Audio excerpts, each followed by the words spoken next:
नमस्कार दोस्तों, काफ़ी समय पहले किसी प्रसंग में बात हुई। एक विद्वान से, मुस्लिम विद्वान था, तो उससे मैंने मजाक में कह दिया कि आपका संबंध तो पुराने वक्तों में लाहौर से है। तो कहने लगा बिल्कुल, मुझे अब भी लोग आपके यहाँ भी, जब मैं रहता हूँ यहाँ भी, मुझे लाहौरी लोग कहते हैं कि ये लाहौरी है या ये उसी कल्चर का रचा बसा हुआ है। और फिर मैंने सरसरी उससे बातचीत आगे बढ़ाई, तो मैंने कहा बात ये है कि तुम्हारे पास था क्या यार। तो वो बड़ा सक पकाया कि इसका मतलब क्या कहना चाहते हैं आप। मैं कहा तुम्हारे पास, अगर आप कल्पना करिए कि सर गंगाराम ना होते लाहौर के पास सरदार दयाल सिंह मजीठिया ना होते, लाहौर के पास लाला लाजपत राय ना होते, लाहौर के पास लाला बुलाकी राम ना होता जिसका तुम्हारा आधा पाक पंजाब कर्जदार था, ये लोग अगर ये लाले ना होते तो तुम्हारा हश्र क्या होता लाहौर का और तुम्हारे लाहौरियों का। ये कई बार सोचने पे ये बात मजबूर करती है। तो मित्रों, बाकी चीज़ें तो हम कई बार पहले भी चर्चा कर चुके हैं, सर गंगाराम की भी चर्चा कर चुके हैं। अब तक उनका नाम, उनका रोड, निस्बत रोड पे उनकी कोठी और उनके नाम का अस्पताल, ये सारा कुछ वहाँ कायम है, अब भी कायम है। उससे मुक्ति पाना वहाँ के सभ्याचार में, वहाँ की सांस्कृतिक चेतना में और वहाँ की आर्थिक दुनिया में या शारीरिक दुनिया में मुमकिन ही नहीं है। और यही नहीं, बहुत सारे ऐसे शख्स हुए हैं उस धरती से जिनके बिना, अगर वो ना होते, जिनके बिना लाहौर की कल्पना एक आधुनिक शहर के रूप में, महानगर के रूप में की ही नहीं जा सकती। ऐसे ही लोगों में एक शख्स जिसको हम अब तक चर्चा में नहीं ला पाए, मैं आज उसकी चर्चा करता हूँ। वो शख्स था एक, ये भी लाला था, लाला हरिकिशन लाल। लाला हरिकिशन लाल के बारे में भी बहुत सारी दिलचस्प बातें हैं मित्रों। लाला हरिकिशन लाल एक बहुत गरीब परिवार से था। संबंध उसका भी कसूर के पास ही एक गांव था, गांव से था, और शहर में पढ़ने के लिए चला आया। शहर में पढ़ने के लिए चला आया तो इधर उधर से कोई मदद लेकर, अपने दोस्तों, मित्रों या अपने कुछ सगे संबंधियों से मदद लेकर उसने गवर्नमेंट कॉलेज लाहौर में डिस्टिंक्शन के साथ गणित की डिग्री प्राप्त की। और उसके बाद उसे लगा कि आगे कुछ और भी हो सकता है, लेकिन पैसे नहीं थे, इसलिए एक छात्रवृत्ति के लिए टेस्ट दिया, एक स्कॉलरशिप के लिए, और स्कॉलरशिप मिल गई। और श्रीमान जी, वो लाला हरिकिशन लाल जी, वो गरीब परिवार का लाला, वो ट्रिनिटी कॉलेज कैम्ब्रिज में उसको प्रवेश मिला। और वहाँ से भी गणित में, मैथ में उसने डिस्टिंक्शन प्राप्त की। तो उस डिस्टिंक्शन के आधार पर उसे लाहौर में वापस उसी कॉलेज में नौकरी मिल गई, गणित के प्राध्यापक की, जिस कॉलेज में कभी वो पढ़ता था। अब वहाँ से ज़िंदगी शुरू हुई।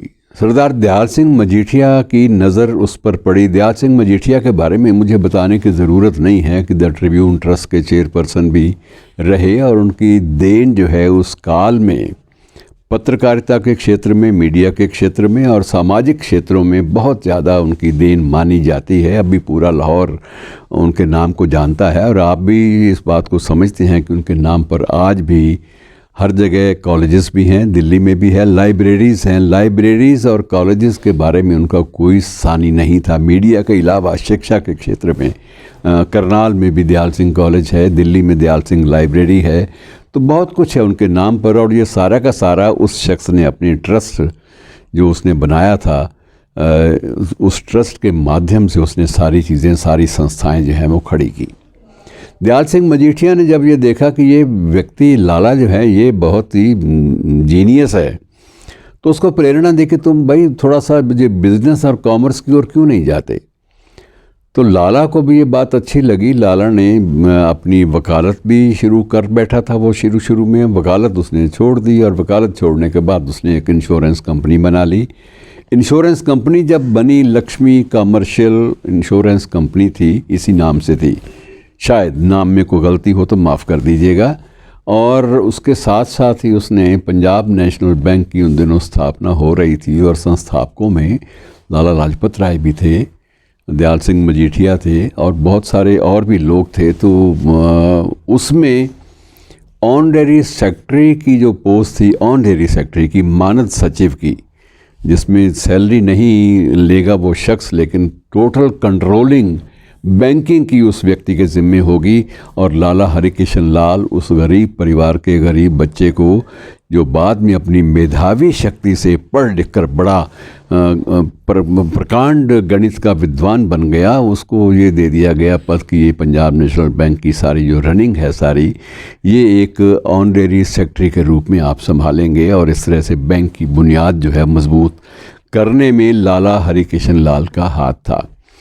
लेकिन जब इतनी सारी संस्थाएं वो शख्स बना लेता है, उस रियल एस्टेट में भी उसने अपना पांव जमा लिए, उसने कमर्शियल क्षेत्र में बीमा कंपनी, बैंकिंग, हर तरफ अपना पूरा का पूरा अपना प्रभाव मंडल पैदा कर दिया, तो ये स्वाभाविक है कि उस वक्त 2-3 तरफ से हमले शुरू हो जाते थे ऐसे किसी भी भारतीय के खिलाफ।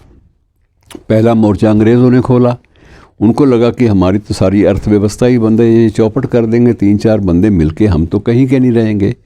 उन्होंने भी उस पर केस दर्ज कर दिए। जब एक केस में राजद्रोह का केस भी दर्ज कर दिया। राजद्रोह के केस से बमुश्किल काफ़ी महीने जेल काटने के बाद उसको राहत मिली। आते ही उसने फिर वही काम तो वही करना था जिस फील्ड में वो था, जिस क्षेत्र में वो था, और उस क्षेत्र में भी उसने कमाल तो दिखाया। लेकिन साथ ही जो धार्मिक जो कठमुल्ला लोग थे वो भी पीछे पड़ गए कि ये तो बंदा जो है, या तो हमारा तो ये सारा मामला ही दरहम बरहम कर देगा। हमारी सारी आर्थिक व्यवस्था ही ठगी के मामले पे और किसी रैंसम के मामले पे, अपहरण के मामले से जुड़ी हुई है। और हम लोग तो बहुत सारा जो मामला है, हमारा सारा तंत्र जो है वो एक अवैधानिक गतिविधियों से चलता है, और ये वैधानिक बातें करता है, तो इसे तो गड़बड़ इसके साथ करनी पड़ेगी। दूसरी ओर दयाल सिंह मजीठिया क्योंकि ब्रह्म समाजी थे, तो इधर आर्य समाज का भी एक विंग, सभी आर्य समाज वाले नहीं बल्कि आर्य समाज के भी कुछ एक नेता इसके खिलाफ हो गए। अब ये सारा तीनों चारों तरफ से बंदा ये घिर गया, और घिरने के बाद बड़ी स्थिति दारुण हो गई। और दारुण स्थिति में आखिर एक दिन दबाव, मानसिक तनाव की वजह से इसकी डेथ भी हो गई। अंतिम सांस ले ली लाला ने। लेकिन बाद में भी और उस समय भी और अब बदलते वक्त के साथ ज्यों ज्यों तथ्य सामने आ रहे हैं, लगता यह है कि ये शख्स ना होता तो शायद उस लाहौर की संस्कृति में बैंकिंग के लिए, बीमा क्षेत्र के लिए और अन्य वित्तीय संसाधनों के लिए कोई जगह ना होती। दयाल सिंह मजीठिया ने भी इस बात की कदर की थी, और उन्होंने ट्रिब्यून ट्रस्ट जो अपना था उसमें एक ट्रस्टी के रूप में लाला को ही शामिल किया, इसलिए कि लाला जो इकोनॉमी है किसी भी संस्थान की उसको बढ़िया ढंग से संभाल सकता है। तो मित्रों, कई बार प्रतिभा ईर्ष्या भी पैदा करती है, दुश्मन भी पैदा करती है, लेकिन ये तथ्य सामने उभर कर बार बार आ रहा है कि लाले, ये 4-5 लाले अगर ना होते तो लाहौर की ज़िंदगी किस तरह की होती, आप सहज अनुमान लगा सकते हैं। शुक्रिया।